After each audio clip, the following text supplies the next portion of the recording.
Hello, I'm Carol Talbot, the creator and founder of the Possibility Hub, an advocate for awakening, encouragement, and creating opportunities for an expansion of awareness and consciousness.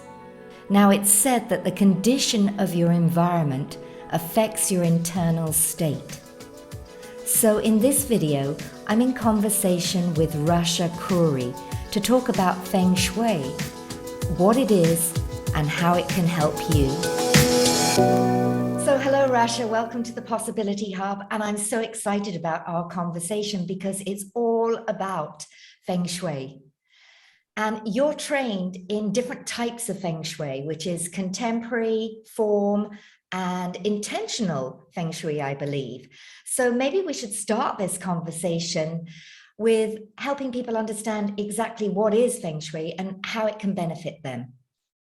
Thank you, Carol. I'm so excited as well to be with you and sharing this amazing ancient knowledge about Feng Shui. So let's start with what Feng Shui is.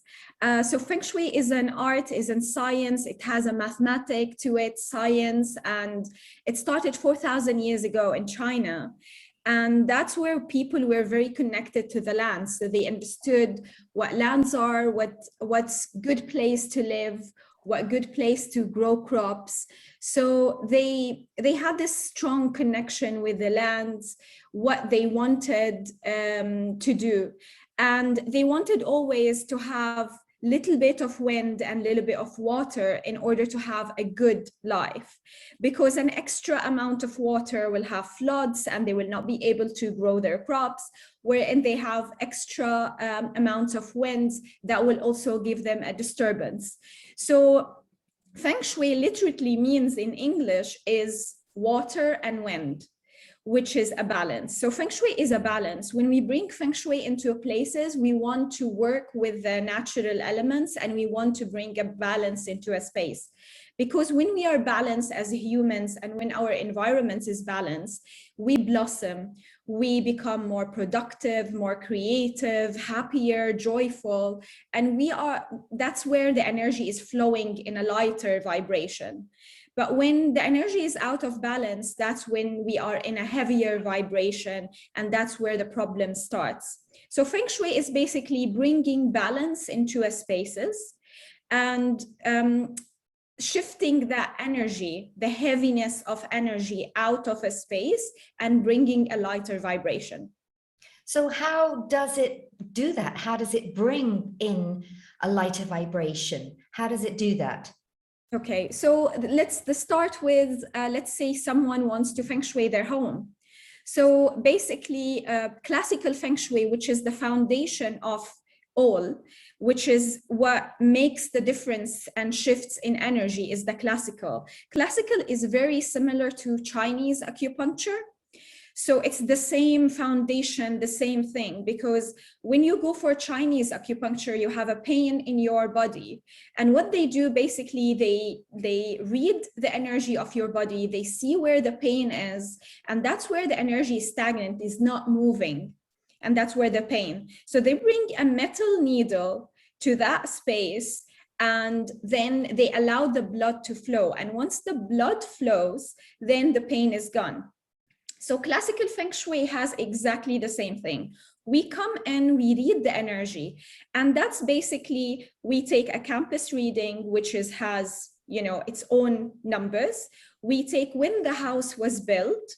So that's the last time the sun touched the ground before they put the ceiling, because we call it the construction cycle. And we take the year that we are in. And all of these calculations give us, there is a way where we calculated the numbers, which we call it the flying stars. And yes, it allows me to know where is that stagnant energy that is not moving in a place.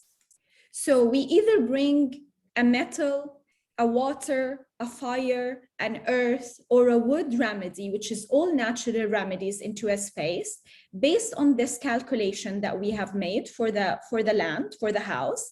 And then we bring the elements to balance the energy. And that's where we start to receive that shift. Okay, now is classical Feng Shui also where you get the the birth sign of the person or birth date of the people living in the house, because I seem to remember I lived, and you know my home, Rasha. So I've lived here over 12 years. And one of my dear friends who lived here at that time was doing Feng Shui. So she very kindly did the house. And actually, there were some subtle shifts that I made. I mean, my home office used to be the other side of the house. And she said, oh, no, no, no, that needs to be this side. And some other little things, colors and things. But also she had my birth date. So there's when things move as you get older or different transitions. Is that classical Feng Shui? Correct. So classical Feng Shui is what I explained to you right now. So reading the house, then this is the foundation. Then we keep adding layers of different things. The second layer with knowing what's the people who live in the house, their environmental element, which we call it your Feng Shui element. It's like your star sign, but it's for environment. So we are different. Our contact with the environment, our emotions towards different colors is different than each other. Some people feel very good around the color blue. Some people like, fire colors. Some people like wood colors. They like to see a lot of greenery. So we basically, each one of us has an environmental element, and that's like our year of birth. And then we do also a calculation. So a female is different calculation than a male. And then we get to know your environmental element. And then we study the relationship between your element and the house element. Because based on the reading that we do for the house, we will know what type of house it is. Is it a wood house? And if you are a fire element, how that relationship supports you. So that's one layer. And then we do another layer, which is what kind of furniture you have in the house, what colors on the wall, what essential oils are good for different areas, what crystals to put. So it's like you keep building up different layers to keep enhancing that energy. So it's magical. It has a magic to it. So it's a little bit like having a relationship. We talk about relationships with people, but this is building a relationship almost with a house, with a space, with a place, as you would build a relationship with another person, finding where you're compatible, where there's some little dodgy areas, what can be changed, what can be shifted. So it sounds like it is a new type of relationship that you build with your home, with your space, with your place. Absolutely. And if you fall in love with your house, the house will fall in love with you. And we say we attract houses and houses attract us for certain experience, for certain things. And I see it a lot with my clients where a house has been neglected for so many years and no one looked after it. And then it attracts someone who's an empath, who is extremely sensitive, who at the beginning will struggle so much to deal with the house. And then once I go read the energy and talk to them, and they understand why they are specifically been chosen by that house, because they have so much love that they have to give. And the moment they create that shift in relationship between them and the house become super magical and super supportive for them. And we always see that different patterns, because people who live in houses, the house basically absorbs all their energies and all the patterns. So houses do carry patterns, and that's where it comes, the house clearing and cleansing, that's important. Even after visitors, they come to your house, So yeah, that's a different topic, but yeah, yes. It's very interesting. And what you said is exactly the same thing. Have a relationship with your home. If you love your space will be very supportive for you and will love you back. I think it's important to remember that everything is energy. We're energy oscillating at specific frequencies, your house, your space, your table, your chairs. And then you understand this intermingling and like you say, even when visitors come. Now, one thing I want to ask is, when you said when you go into a space or a place, you read the energy. And I want to make this clear, because you said that Feng Shui is very scientific based, mathematical based. So people will probably wonder, so are you going in and using your intuition? And I'm sure that your intuition is very highly developed. And how specifically are you reading the energy of a space? Are there particular ways you do that? Yeah, so your intuition is something that you need to have, because I think what led me to Feng Shui and study it is me using always the words, I love the energy here. Even when I meet people, the first comment I say, I like their energy, or I don't feel good in a space. And that's where I started to dig in through Feng Shui. So of course, your intuition, and I would say, and I'm a very sensitive empath, that I would know when I walk into a space, what's the problem, before even reading the energy with the tools that we have in Feng Shui. So yeah, that's a strong thing. But the tools that we have the campus, which basically based on the directions of the house, each house has a different setting and a different facing, which the yin and the yang. And also architect creates homes based on the yin and yang. So you will see some areas are very bright, and then some areas they're supposed to be very yin and very dark. So that's to create the balance into a space. But sometimes spaces become out of balance. You enter a space and there is no windows, or you'll see a very small window somewhere, but it's completely darkness. So that's a house where it's out of balance. And also houses that they are super, super bright. They're surrounded by windows and light, where people, they will not be able to sleep very well because there is no yin energy into it. So that's one of the tools. Also, when we do that mathematical calculation, when we do the flying stars calculation, to know the energy of the construction year and the annual year, we will know what's wrong with the house. But usually all people problems are put on their walls. You know, it's interesting, because whatever we put on our walls, we manifest into our lives. And some people make an unconscious decision to put something. And when you tell them, how did you end up choosing the same arts in the house? They say, oh, I just liked it. And when you point it to them, it was like, oh, I'd never thought of it. But, so I always say, be careful of what you place on your walls. Don't put in empty frames, because you're projecting an empty life. Be careful if you want to have a relationship with your partner, not to put a picture with 3 people in it, in your bedroom. Because your mirror facing the bed, I've heard, is bad. Yes. Yeah. So it's like you're bringing a third party. So, there's things that you walk into a space and you could pick up, what's happening. And of course, when somebody points it out, like you say, it's very obvious with, art on your wall. That's what you're seeing every day and you're looking at every day. And it's like what you watch on TV impacts your mind. Correct. Now we understand a little about what Feng Shui is. You studied interior design, landscaping, many different areas. What made you specifically choose, when you'd studied that, and many people are interior designers but haven't studied Feng Shui, what did you see that as an added bonus to the interior design, to the landscaping, or was it something you were fascinated with? Because I know you've actually studied in China with the masters. Yeah, so my journey is a bit funny, because I studied design in university. So I studied graphic design, interior design, and I worked for a year in that field. But my journey got shifted and I did event planning for global companies. And I was doing that for almost 12 years. And you reach a point in your career where you're doing well financially, you're doing well in your career, but you're not fulfilled.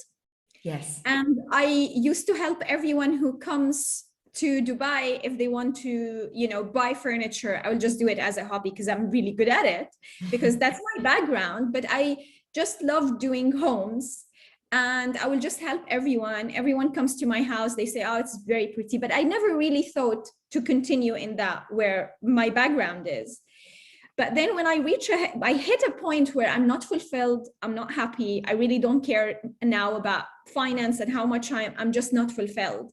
So I started digging. I knew a little bit about Feng Shui, as we all do, what you see on the internet, right? Yes. And I knew there was something deep, and it's not only about placing furniture and, and there's something that it didn't sit with me, where they say like all houses are facing south, all the doors are north.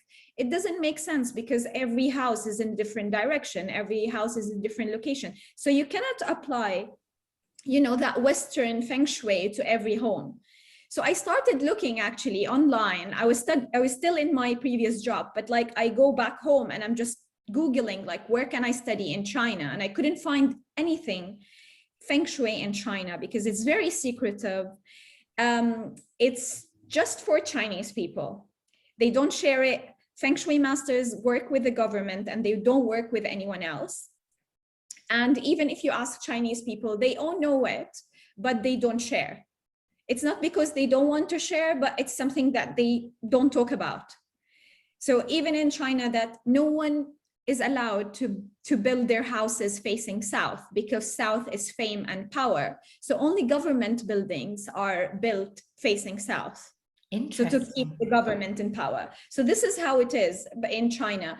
But so I started Googling and everything, and I couldn't find anything. I found this amazing school in Singapore, but I didn't connect. Then I found my teacher. Her name is Amanda Sophia, which is amazing. I studied with her with the International Feng Shui School. And I just saw a video of her and I just loved her energy. And I was like, okay, this is what I want to do. And we had an access to all materials in July, but the course started I think it was starting in September. But by July, I was sitting on all materials. I leave work at 7 p.m. I will stay up to 4 a.m. every single day, looking at videos, studying. And I was like, I felt that amazing energy that I am being reminded of something I knew, like my soul knew before.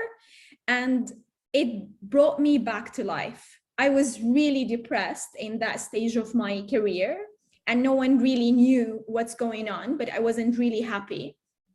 And when I started studying, it's like there is this source of happiness and joy and, being reminded of something that you knew. And I knew, like, my house was Feng Shuied before, knowing how Feng Shui works. I just knew where to put everything. So that's where I started. I was like, okay, I had more confidence, and I was like, okay, I'm going to start my business. I'm not hesitant anymore. And when you're not hesitant, the universe is not hesitant of what you want to do next. Totally. I was like, I am going for it. And even when I used to tell my family even that I want to leave my job, everyone, my friends, my family was like, what, you're crazy, like you're doing really well, what you're going to do next? And because I was hesitant. So no one agreed with me. When I gained that power from a passion that I really loved, and I wasn't questioning what if people will hire me to Feng Shui their homes. I was just clear. And when I told my family and my friends, and everyone was like, because I was very confident, everyone was like, do it. It's like a magical, it's like you're getting that confirmation from everyone, from the universe. And believe it or not, the moment I quit my job, yes, I took some time off, went to India, did all of that things, but I came back and I got 3 projects, which includes interior design and Feng Shui and landscaping. So I was ticking my profile, like my portfolio, one by one, without even worrying that I'm not going to get work. So I think when you reach to a point where this is your sole purpose, this is your passion, this is your joy, that's the vibrations that you send out to everyone. And then, I was getting clients like from the start. Oh, it's wonderful when things happen that way, because then you know that you're on the right track. And as you said, there was something that pulled you towards this, as if it was something that you'd always known. And you probably felt that as you were learning it, because I always remember when I was young, I studied astrology for a while. And I would imagine Feng Shui is very like that, that you can read a book and you get the basics, but there's so many different layers from, as you said earlier, you know, understanding people's astrological side, understanding the directions, understanding the elements, understanding colors, understanding energy. You know, it's so many layers. Like astrology, you can just have your sun sign, and then when you understand how that interacts with your moon sign and your ascending sign and the house placement and the angles, and you know, it just goes on and it becomes deeper and deeper and deeper. And then to be able to put it into action and see how it all flows and comes together in the most beautiful way is wonderful. So Feng Shui has really opened up a lot of opportunities for you.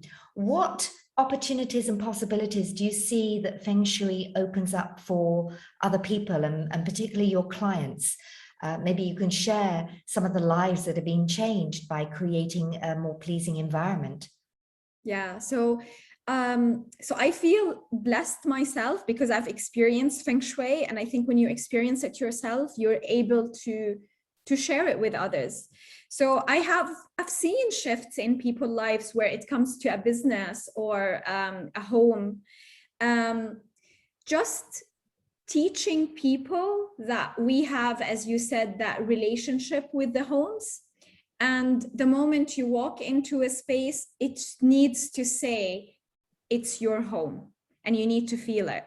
So that's what I would say, the first thing that people understand, that it's not a place that you just walk in and put your bag and just sleep.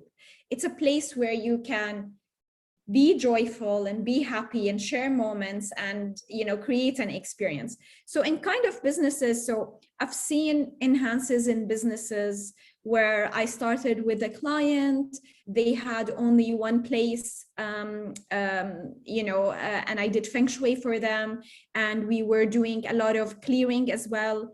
And now they have 4 places.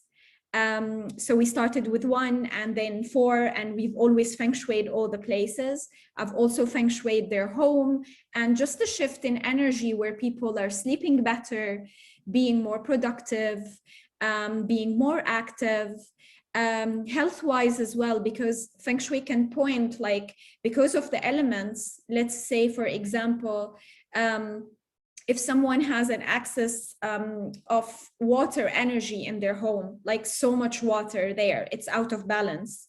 So if someone has an issue with their kidney, or someone has an issue with health, if there is so much water and you reduce it, then their health starts to get better. So you see a shift in health, in relationships, in creativity, people opening up as well if they had if they're having any problems. The moment you are, because it's very private, opening your home to someone, and you also share your life, because your home is a reflection of your own life. So it's opening that private thing to a stranger, I would say, and talk about the issues is healing by itself. You know, because it remains confidential between us.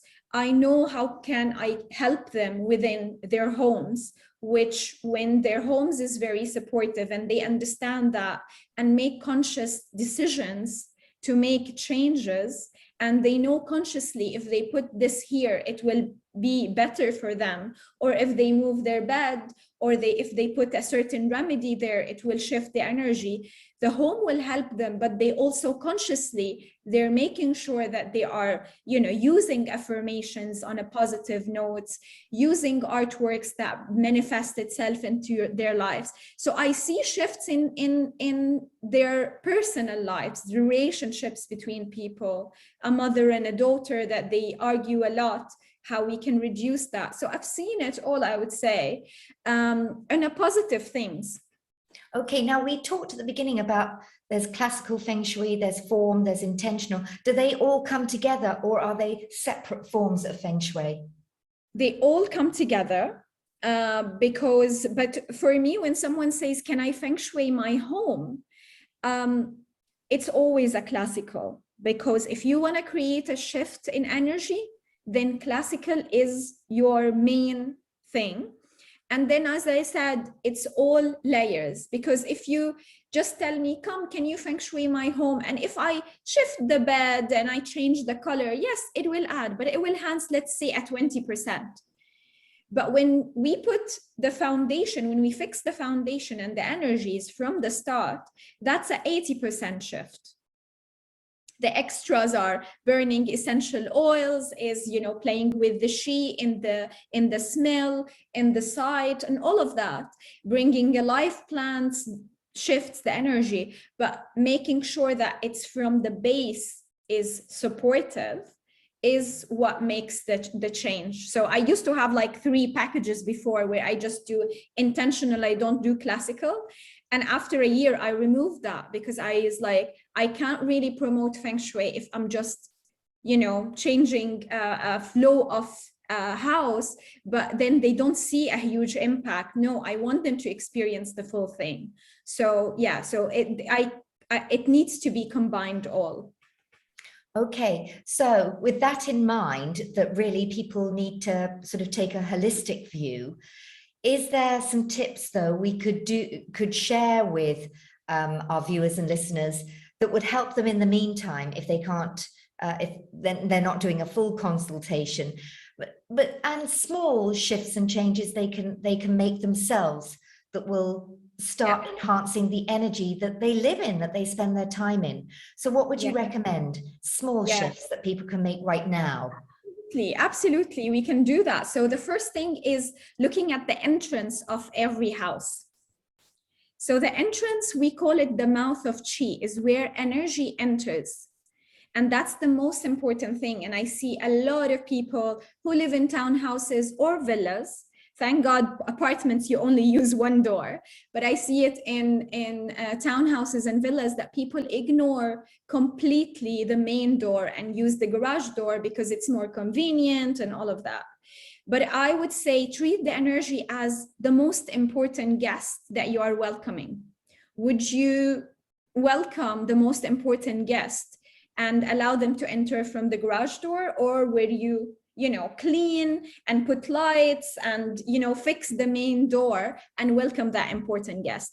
Energy is even more important than the most important guest that you could think of, because where the energy enters is how the flow of energy will be inside your house. So look at your main entrance, make sure you have a really nice welcoming doormat. You know, don't have any negative message, because I know a lot of people are funny and they put, you know, funny doormat messages, but what we want is something that says welcome, something that says home, you know, something very positive. And if you can add, if you live in a house, then you can add some life plants. Make sure it's always tidy and clean. You cut the plants, they're not overgrown above your door. When it comes to night, always have a light so it's not very dark at the entrance. That's where you elevate the energy, so you bring a very good energy inside the house. If you live in an apartment as well, just make sure that your door, you have a doormat, and it's also open. When you open the door works perfectly. And then when you enter the house, I would take you through, if you're planning to put a mirror, put the mirror either on the right or the left side, never facing the door, the main door, because we don't want to send the energy out of the house. Ooh, so mirrors are amazing because they create expansion and they reflect back. But because the energy enters from the main door, we want to keep the energy inside the house. We don't want to send it back. So don't put the mirror opposite the main door. You can put it on the right or the left side, because mirrors are great. What else I would recommend? Have life plants, because I know a lot of people, they're very scared. They say, I kill life plants. And a lot of my feng shui clients, they say, oh no, plants don't live in my house. And when we do feng shui and we bring life plants, they live. Because plants are amazing, because they're very, very sensitive to energies. They know exactly what kind of water and what kind of sunlight they want. And they tell you, because the leaves will turn to the sun and they will maybe turn yellow because they're telling you you're overwatering me, or I don't like this direction. So once you build that relationship with the plants grow and they're amazing.